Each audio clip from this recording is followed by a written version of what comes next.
تعالیٰ علیہ جب نئے نئے اجمیر شریف تشریف لائے تو انہوں نے وہاں پر خیمہ لگایا۔ جب خیمہ لگایا تو وہ عصر سے مغرب کے دوران وہاں پر بیٹھ کر رویا کرتے تھے۔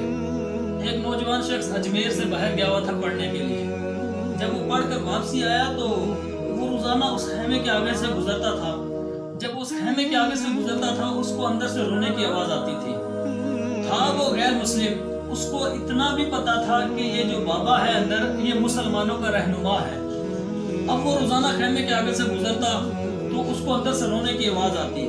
ایک دن وہ بھاگتا ہوا اپنی ماں کے پاس گیا، عرض کرنے لگا، ماں یہ جو مسلمانوں کا بابا ہے، مسلمانوں کا رہنما ہے، یہ میں روزانہ اس کے خیمے کے آگے سے گزرتا ہوں، یہ عصر سے مغرب کے دوران کا جو وقت ہے یہ روتا رہتا ہے، آخر یہ راز کیا ہے، کیوں روتا ہے؟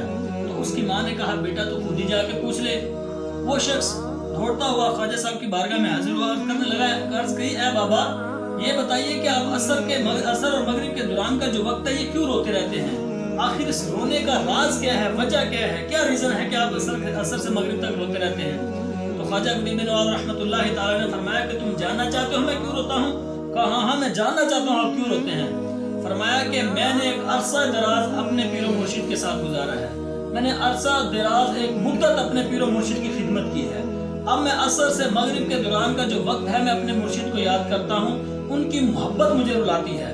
تو نوجوان شخص کہنے لگا کہ میں نے سنا تھا کہ جب بندے کو تکلیف ہوتی ہے، جب بندے کو درد ہوتا ہے، اس کی وجہ سے بندہ روتا ہے، آپ تو محبت میں رو رہے ہیں۔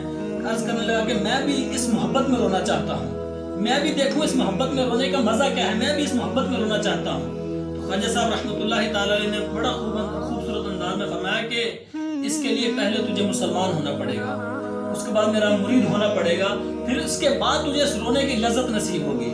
اس نے کہا کہ میں پہلے اپنی والدہ سے پوچھ لوں، والدہ سے اجازت لے لوں۔ خواجہ صاحب رحمۃ اللہ تعالی علیہ نے فرمایا ٹھیک ہے۔ وہ شخص دوڑتا ہوا گھر پہ گیا، جب گھر پہنچا تو اس نے اپنی والدہ سے کہا کہ میں مسلمان ہونا چاہتا ہوں۔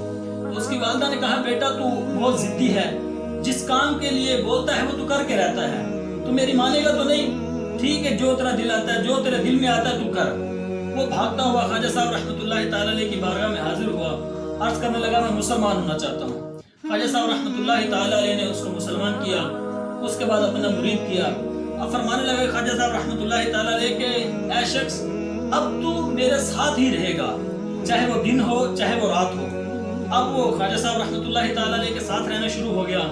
سحری کا وقت ہوتا تو خواجہ صاحب رحمۃ اللہ تعالی علیہ کے ساتھ، تہجد کا وقت ہوتا تو خواجہ صاحب رحمۃ اللہ تعالی علیہ کے ساتھ، دوپہر کا وقت ہوتا تو خواجہ صاحب رحمۃ اللہ تعالی علیہ کے ساتھ، ظہر کا، عصر کا، مغرب کا، عشاء کا، ہر وقت یعنی 24 گھنٹے خواجہ صاحب رحمۃ اللہ تعالی علیہ کی بارگاہ میں حاضر رہتا۔ اب کچھ عرصہ جب گزرا تو خواجہ صاحب رحمۃ اللہ تعالی علیہ نے فرمایا کہ جا اب تجھے 3 دن کی چھٹی ہے، اب تو 3 دن اپنے گھر گزار کے آ۔ وہ نوجوان نے کہا کوئی مسئلہ نہیں ہے، کوئی ایشو نہیں ہے، کوئی مسئلہ نہیں ہے، کوئی پرابلم نہیں ہے، چلا جاتا ہوں۔ جب وہ گھر چلا گیا تو اب کھانا کھانے لگا تو اس سے ایک لقمہ بھی حلق سے نہ نیچے اترے۔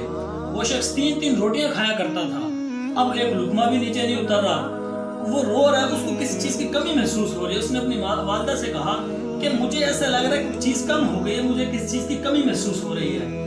تو اب خیر وقت گزرتا گیا، جب رات کا وقت ہوا، سونے لگا، نیند نہ آئے۔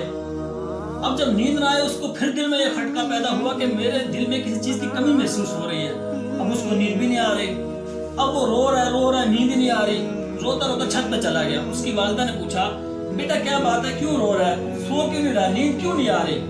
تو اس بیٹے نے کہا کہ اے ماں جا اس مسلمانوں کا جو بابا ہے، میرا پیر و مرشد ہے، اس سے جا کے کہہ کہ مجھے بلا لے، ورنہ میں اس کی محبت میں مر جاؤں گا۔ اس کی والدہ بھاگتی ہوئی خواجہ صاحب رحمۃ اللہ تعالی علیہ کی بارگاہ میں حاضر ہوئی، عرض کرنے لگی کہ اے بابا میں نہیں جانتی کہ تیرا اور میرے بیٹے کے درمیان کیا تعلق ہے، تو نے اس کو کیا کر دیا ہے، میں نہیں جانتی، لیکن وہ اب تیری محبت میں رو رہا ہے، تو اس کو اپنے پاس بلا لے۔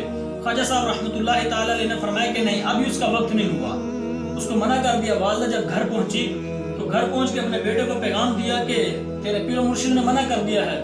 اب وہ بیٹا اور زور سے رونے لگا، دھاڑے مار مار کے رونے لگا۔ تو اپنی والدہ سے کہا کہ اے والدہ اب اگر میرے مرشد کو جا کے گیا، اب اگر مجھے نہیں بلایا تو میں اس کی محبت میں مر جاؤں گا، میں زندہ نہیں رہ سکتا، اس کے بغیر 1 منٹ بھی نہیں رہ سکتا، میرے پیر و مرشد سے جا کے عرض کرو کہ مجھے اپنے پاس بلا لے۔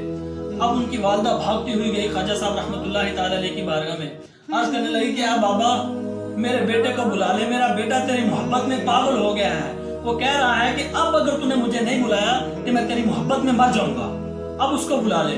خواجہ صاحب رحمۃ اللہ تعالیٰ علیہ مسکرانے لگے، فرمایا کہ اس کو بھیج دو۔ اب وہ ماں بھوکتی گھر پہ گئی، جب گھر پہنچی تو بیٹے کو کہا کہ جاؤ تیرا پیر مرشد تجھے بلا رہا ہے۔ اب وہ دوڑتا ہوا جب وہاں پر پہنچا تو دیکھتا ہے مجلس لگی ہوئی ہے، کافی لوگ بیٹھے ہوئے ہیں۔ وہ خواجہ صاحب رحمۃ اللہ تعالیٰ علیہ کو دیکھتا ہے اور روتا رہتا ہے وہاں کونے پہ کھڑا ہو کے۔ خواجہ صاحب رحمۃ اللہ تعالیٰ علیہ اس کو دیکھ رہے ہیں۔ اب جب اس کو دیکھتے ہیں وہ روتا رہتا ہے۔ شاعر نے کہا نگاہ مست ملائی تو میں قدا بنا کے اٹھے، نگاہ مست ملائی تو میں پلا کے اٹھے، جہاں وہ بیٹھ گئے میں قدا بنا کے اٹھے۔ وہ خواجہ صاحب رحمۃ اللہ تعالیٰ علیہ کو دیکھ کے رو رہا ہے، مریدین بھی دیکھ کے رونے لگے۔ خواجہ صاحب رحمۃ اللہ تعالیٰ علیہ کی نظروں سے آنسو بہنے لگے، آنسو اشکبار ہو جب آنکھیں اشکبار ہونے لگی۔ اب ساری مجلس رو رہی ہے، عجیب و غریب ماحول بن گیا۔ تو خواجہ صاحب رحمۃ اللہ تعالیٰ علیہ نے پیار سے پوچھا کہ یہ بتا رات کھانا کھایا ہے؟ اس نے کہا میں نے کھانا نہیں کھایا۔ فرمایا کھانا میں نے بھی نہیں کھایا۔ فرمایا رات سویا؟ سویا میں بھی نہیں۔ کہا نیند مجھے بھی نہیں آئی، سویا تو نہیں تو نیند مجھے بھی نہیں آئی۔ اور بھاگتا ہوا خواجہ صاحب رحمۃ اللہ تعالیٰ علیہ کے دامن کے ساتھ چپک کر رونے لگا۔ جب چپک کر رونے لگا تو شاعر نے بڑا خوب فرمایا نگاہ مست ملائی تو میں پلا کے اٹھے، جہاں وہ بیٹھ گئے میں قدا بنا کے اٹھے۔ میری داستان حسرت وہ سنا کے روئے، میری داستان حسرت وہ سنا کے روئے، میرے آزمانے والے مجھے آزما کے روئے۔ کوئی ایسا اہل دل ہو کہ فسانہ محبت میں اسے سنا کے رہوں، وہ مجھے سنا کے روئے۔ فرمایا کہ یہی محبت ہے جو میں اپنے پیر کو یاد کر کے روتا تھا، اسی محبت کی وجہ سے میں اپنے پیر کو یاد کر کے رویا کرتا تھا۔